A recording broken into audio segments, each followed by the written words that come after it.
Hello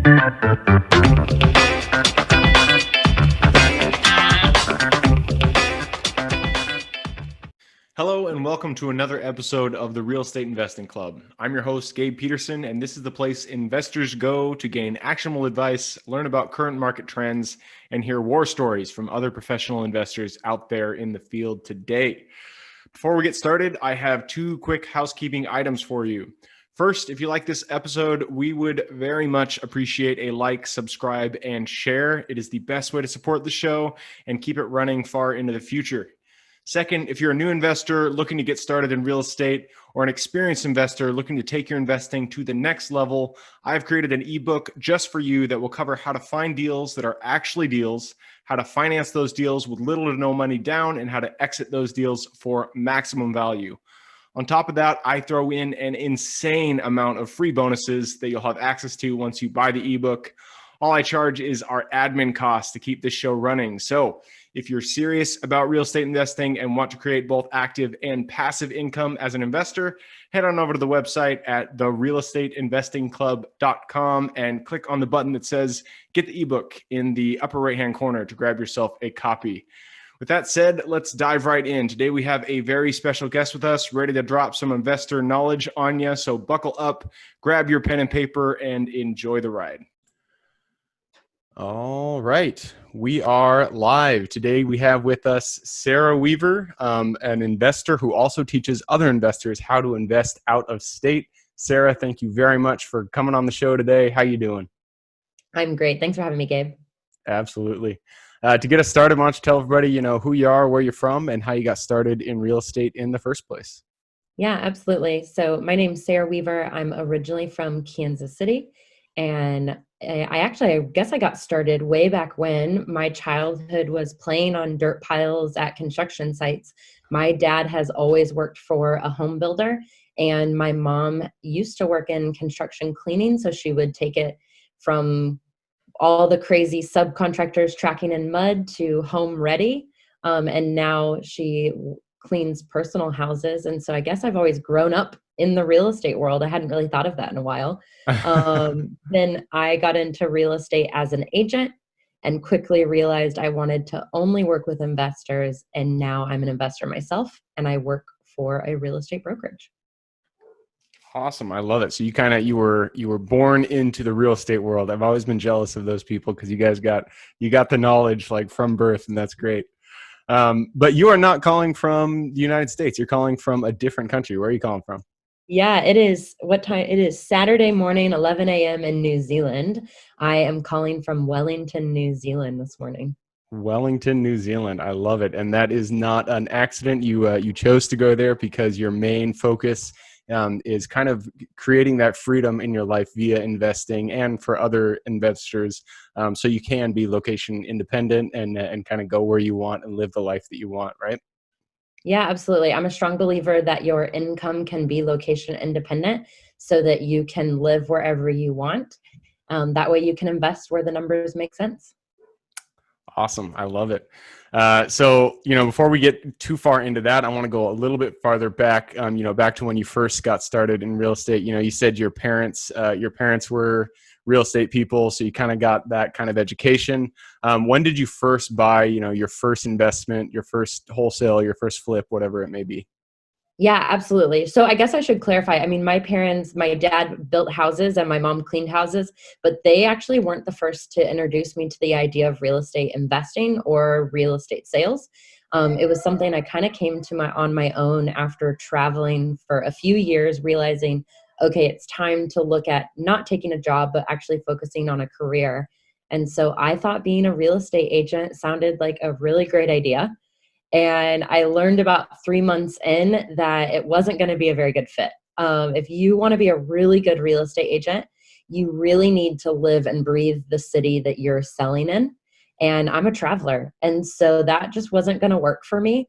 And so I had to find a different way to make money, but stay in this real estate industry because I do love it. I love agents. I love buyers. I love sellers, investors. I find them all really exciting. And there's not very many industries that you can do so many different things and all work together and create a lot of win-win scenarios for people, which I think is really cool. And so I worked for a recruiting company where we hired staff for real estate teams, brokerages, and agents. And that's where I became a digital nomad. I could live wherever I want. So I packed up my MacBook and I headed to Europe. That was back in 2015. Wow, 5 years ago. That's incredible. I hadn't really done the math in a while. And so 5 years ago, I started working remotely while staying in the real estate industry. And then in 2017 is when I bought my first primary. I did the house hacking strategy to turn that into an investment property. Awesome. I love it. So you got started as an agent, and you did the agent thing, but you realized that that was not the fit because, I mean, I know this, if you want to be a killer agent and whoever is listening and they are killer agents, more props to you, but you definitely do have to live and breathe your city. You have to be in the city. You got to know exactly where the values are, especially if you want to work with investors. So you realize that, and you kind of, the light bulb went off. You said, this is not the life for me. I want a little bit more freedom. I want to get out. And so you got into recruiting for real estate. And then in 2015, or 2017, you bought your own house hack, your own rental. Where did you buy that rental? Yep, that is in Prairie Village, Kansas. So on the Kansas side, outside of Kansas City. Interesting. So you bought it in Kansas, but you were in Europe. Is that correct? So at the time, I was living in Denver and just couldn't make the numbers work. You live Yeah. in an expensive city, Seattle. It's hard. You need a lot of capital. And even if you have a lot of capital, it's hard to make the house hacking work. And for your listeners that don't know house hacking, it is buying a property, whether it be a single family or a multifamily, living in a portion of it and renting out a portion of it to hopefully not only cover your PITI, your principal, interest, taxes, and insurance, your entire monthly payment, but hopefully put some money in your pocket. And so for me, I was looking to buy a single family, preferably a 3 or 4 bedroom, rent out 3 or 2 of the bedrooms to cover my monthly payment and not only live for free, but I wanted to also put money in my pocket. And so making that work in these expensive US cities is hard. Our clients are currently feeling that. I have a client in Seattle who he really wants to do a house hack, but he's starting to scratch his head and say, man, I think I'm just going to have to invest out of state, rent in Seattle because that's where I want to live, but buy somewhere out of state. So what I did is instead of renting and living where I wanted in Denver, I tearfully packed up a U-Haul and drove across I-70 and moved into the house in Kansas, and renovated it with my own 2 hands to add some value add, and rented out actually only 2 of the 4 bedrooms, and not only covered my monthly payment, but I think at the time maybe put $50 in my pocket. Okay, But not bad. covered all, yeah, but Yeah. covered everything, utilities, my rent. And then I spent a lot of that year in Europe and traveling because I was living for free in the US. Awesome. I love it. So yeah, I mean, you're right. I'm in Seattle and it's impossible to find a cash flowing rental in this area unless you're, big multifamilies. So you were in Denver, you had the same issue. Denver is just, oh, well, I don't know if it's equally as bad as Seattle, but it's on par. And so you moved to Kansas. You didn't even invest out of state. You moved there, got a house, did the house hack, and then moved out to Europe to live your nomad life. Yeah, I always wanted a home base. It's really nice for anyone that kind of lives this nomadic lifestyle. And I'm sure with COVID, a lot of people are now able to be remote. And so they may be toying with the idea of this nomadic lifestyle. And it's fantastic. I love it. But having a home base is really nice if you can afford it. Sometimes you do need to pack up everything because you can't afford rent in your hometown and to travel abroad and pay for Airbnbs. But that's where house hacking becomes like kind of this beautiful solution is you can continue to have a bedroom and a home and then rent the rest of the house out and live for free. Absolutely. So since that first one, have you done more house hacks, or what's kind of been your strategy after that? Yeah, that's a great question. So I was under the impression I needed to live in the house for 2 years until I could do another house hack. So it goes to show that even some of us that are in the industry, we don't get everything right. For those It's listening, too you much to can house know. hack. every year. Yep. And so I bought my second house hack in 2019. So last November, I bought a duplex. So that Nice. same concept of house hacking, I live in one unit and then I rent out the bottom unit so that I can live for free. And in this case, I also got myself a roommate in the top unit, because I'm just one frugal lady and I want to save some money because I have some really big dreams. And for the listeners out there, you don't have to live with your tenants. You don't even have to live next to your tenants. You can do different strategies of house hacking. This is just two ways that I've done and that I find work really well for me. Absolutely. Yeah. So you got your second one in 2019. That's great. So for people listening, kind of tell us, I mean, you lived in these houses for about a year, it sounds like, but you were also traveling during the time. You went to Europe. Now you're in New Zealand. So for people who are looking to, to house hack to get cash flow from smaller residential properties, and then go travel with that money, what is the biggest tips that you could give them? How do you find the properties? What are you exactly looking for? So kind of go into the process that you use when you actually identify the properties and take them down. Yeah, absolutely. I use two different strategies for both of these properties. So let's talk about first the duplex that I my second purchase. So I worked with a trusted real estate agent who understands investing. He works with hundreds of investors and he knows how much things cost, he knows how much things rent for. He is my eyes and ears on the ground. And I happened to be in Nashville, Tennessee, actually with a group of about 30 investors when I got a text from my Kansas City agent. He knew exactly what I was looking for. So that's tip number one, is be as specific as you can. If you tell a real estate agent that you'll buy anything, they're not going to text you back. There's no reason for them. You're going to be at the very bottom of their contact list. Whereas for me, I told him I wanted a duplex, triplex, fourplex. I wanted it in these four neighborhoods, but I trust him more than I trust myself. So if he found something outside of these four neighborhoods, I'd look at it. But I even narrowed it down to neighborhood. I really wanted an up-down duplex only because I know that's the most common in Kansas City. And I was looking to hit this cap rate and this cash on cash. I wasn't afraid. I told him I wasn't afraid of huge renovation, like down to the studs, but I would prefer light renovation. And was as specific as possible. Got a text message, I think on a Friday night. Yeah, it was a Friday night at about 10 p.m. And he said, "Hey, this just went live. You need to buy it." And I said, "Okay, I trust you." Obviously, I crunched the numbers. I looked over it, but I actually went under contract while I was out of state and then didn't see the property until I drove to Kansas City for my inspection. And had Wow. I not attended the inspection, it probably would have been fine because, again, my agent was there at the inspection and he's super knowledgeable. And so that's tip number one, is find an agent and know what you're looking for. Absolutely. Yeah. I mean, I've worked with agents before myself, and I've, plenty of investors that I know also work with agents. And the value of having somebody who really understands what you're looking for and who will kind of be a champion for your end goals is it can't be overstated. It's getting the right agent in your corner is super super important, especially if you're doing something very specific like house hacking. If you're not just looking at cap rate, just looking on cash return, if you want something that you're going to put your effort into, you're going to be living there. So you really want something specific. You got to find an agent that knows the area and knows what you're looking for.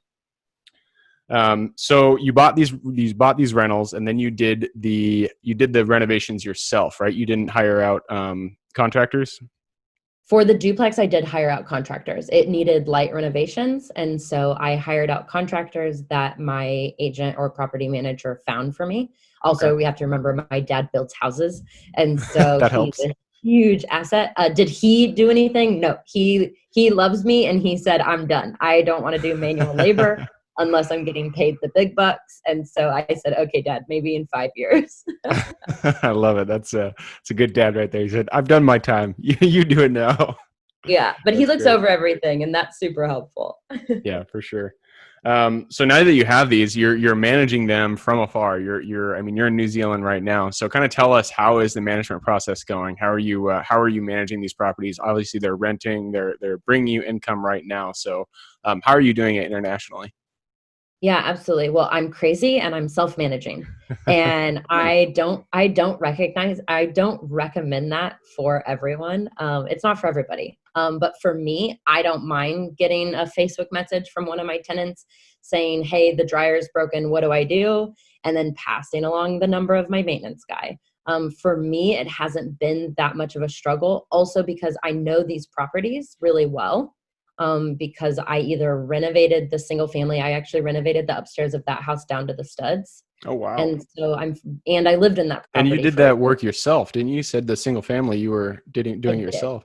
That's Yeah. impressive. So you hung the drywall and you did all that, all that. Well, no, I hired a subcontractor for those types of things, but Okay. I learned a lot. I learned how to tile. I learned how to paint. I learned how to frame. I did all the framing alongside my dad. Nice. But nobody wants to hang drywall. Hire For someone to sure do not. that.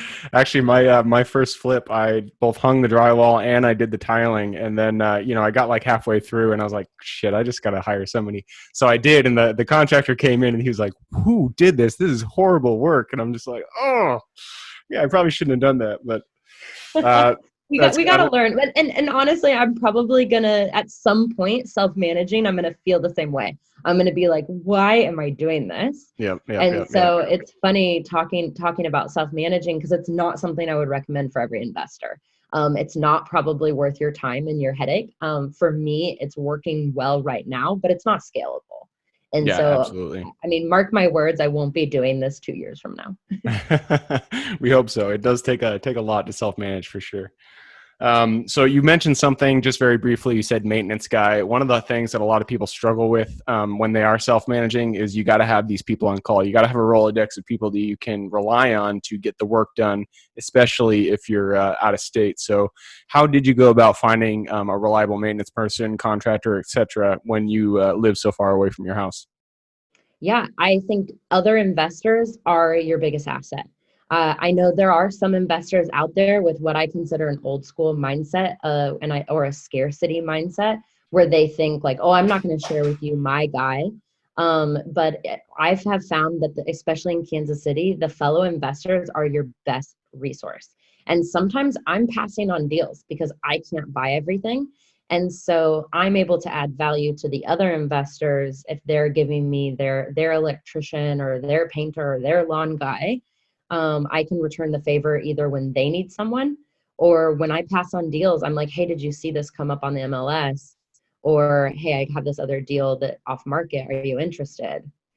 Gotcha. And I think networking and like your mastermind group is your biggest asset. And so I'm excited to say that with COVID, we pivoted from doing in-person meetups to doing a mastermind called the ROI Inner Circle. And we have about 140 investors, I want to say, all focused on buy and hold investing. Not everyone's doing out of state, but a majority are. And there's a handful that invest in Kansas City, alongside me. And so we're able to swap information. And I actually had one say, "Hey, is it normal to not have a washer and dryer?" And I said, "Yeah, you only need to provide hookups. You don't need to actually provide their washer and dryer." And he was like, "Oh, weird. And in my other market, in wherever it was, that's necessary." And so I saved him $1,000 by saying, "Yeah, you don't need to buy a washer and dryer." Absolutely. And yeah, I mean, I just want to echo what you said earlier. Being just sharing your knowledge is it's amazing what comes back to you when you don't shut down and you don't try to keep everything to yourself and you just kind of give. When you just give your knowledge and you share with everybody else, everything will come back to you tenfold. So I love that you said that. You also mentioned two things. One, you mentioned that you found properties off market, which means you're doing some sort of marketing. So how are you getting off market deals? Is it all through networking, or are you doing digital advertising, sending out letters? What is it?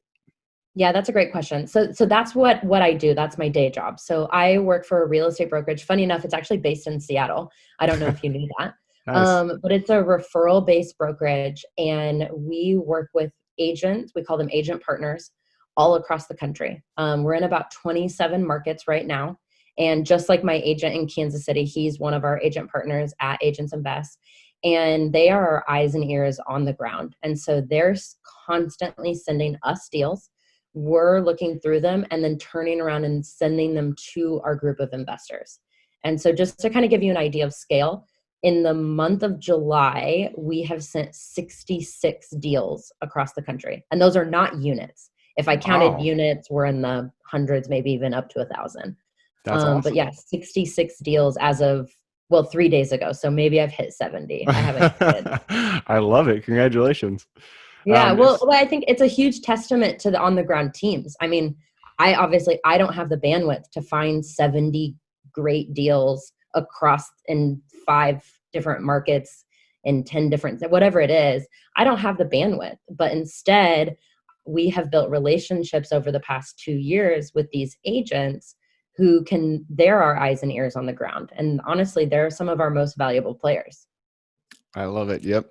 Agents, it's amazing, especially in the commercial space. They are the bloodline to get into deals that before they even go on the market. In fact, and most for people who are interested in commercial, most of the time when it gets on the market, it's already not a deal. And so you really do need to network with agents. They are the key. They hold the key to the city, or whatever that phrase is. So I love that you said that. One more thing, you did mention market. So market like location. What is the market that you're interested in right now? You mentioned Kansas. You already bought a property there. Are you going to continue to invest in Kansas, or are there other markets that you think really have the legs? Yeah, man. I mean, I want that magic 8 ball. I wish I could go on air and say everyone should invest in this area. And that's just not the case. I think everybody's looking for a different strategy. And so for me, I do plan on house hacking again. And because my life is completely remote, I can pick up and move. I'm going to move to a non-income tax state.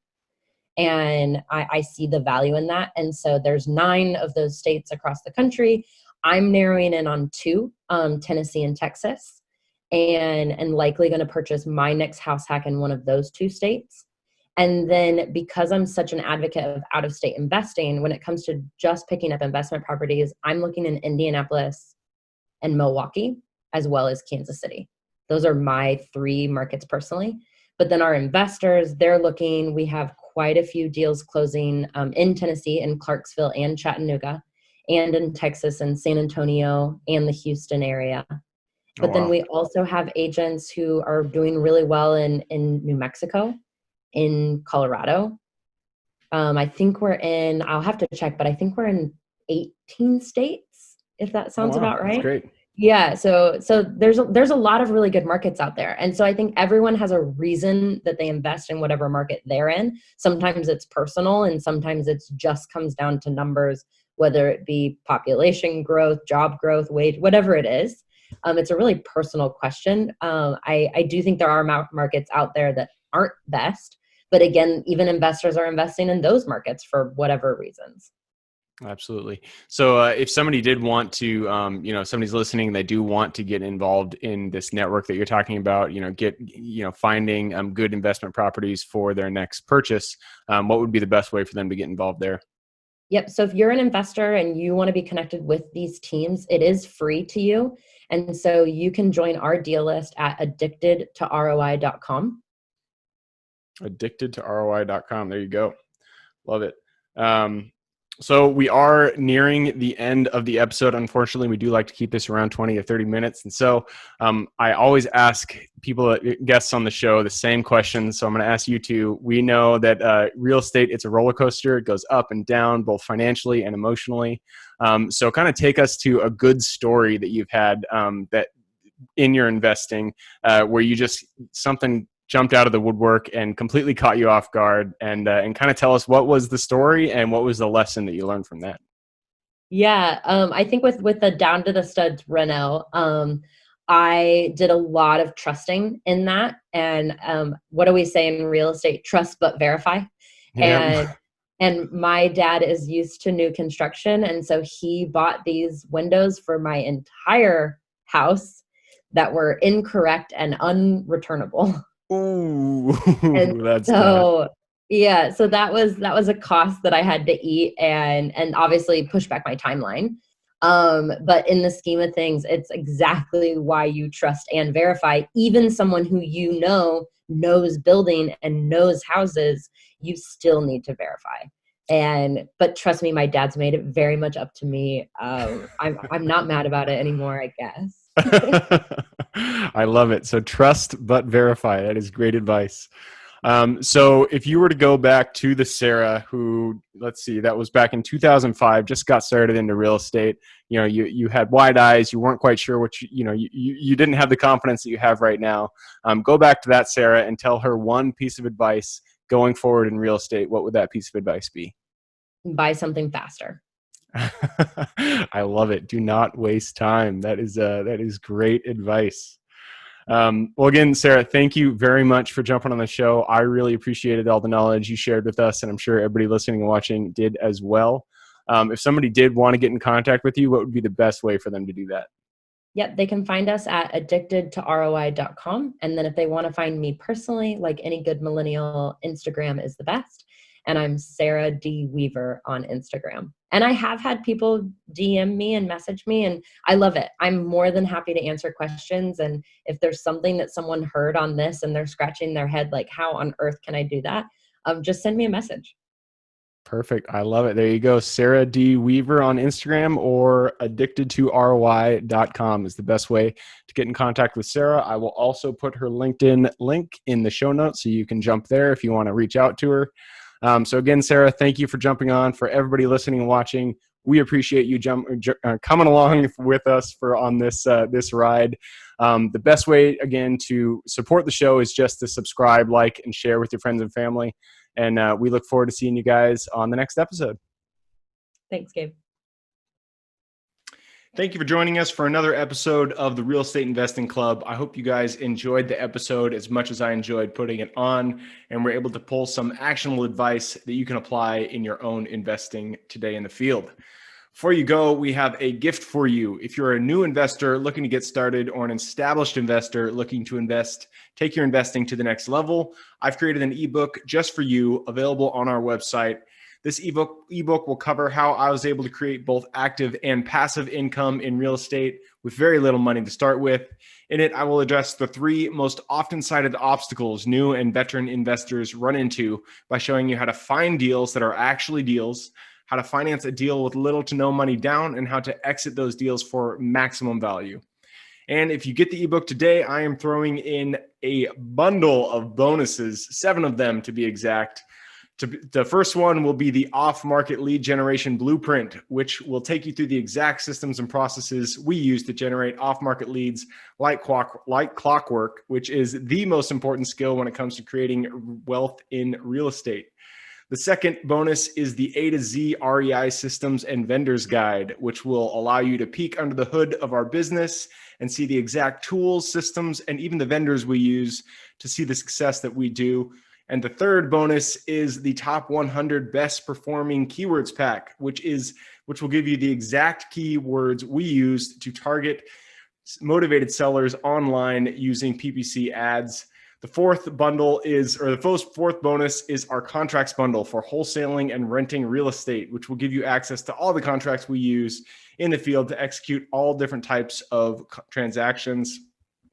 After that is the Investor's Quick Analysis Calculator and Offer Tool, which will allow you to quickly calculate whether a deal is an actual deal and will allow you to create an offer automatically from those calculations. This is a lot of bonuses that I said. I'm just going to keep going down the list. Number 6 is the Investor's Daily Success Tracker, which is a tracker you can use to ensure you are taking the right actions day in and day out to reach your financial goals in real estate. And the last bonus is the Wholesaler's Template for quick assignment cash, which will give you the templates we use to present our wholesale deals professionally and efficiently to our buyers. Whew, that is a bundle. So it's a mouthful. You get all of those bonuses for free when you download the ebook. All we charge is the admin cost to run the show. So if you're interested in the ebook and the bonus bundle, head on over to the website at therealestateinvestingclub.com. Click on Get the Ebook Bundle at the top of the page to take advantage of that deal. And with that said, I hope you have a fantastic day, an even better week. Keep rocking real estate, and I look forward to seeing you on the next episode.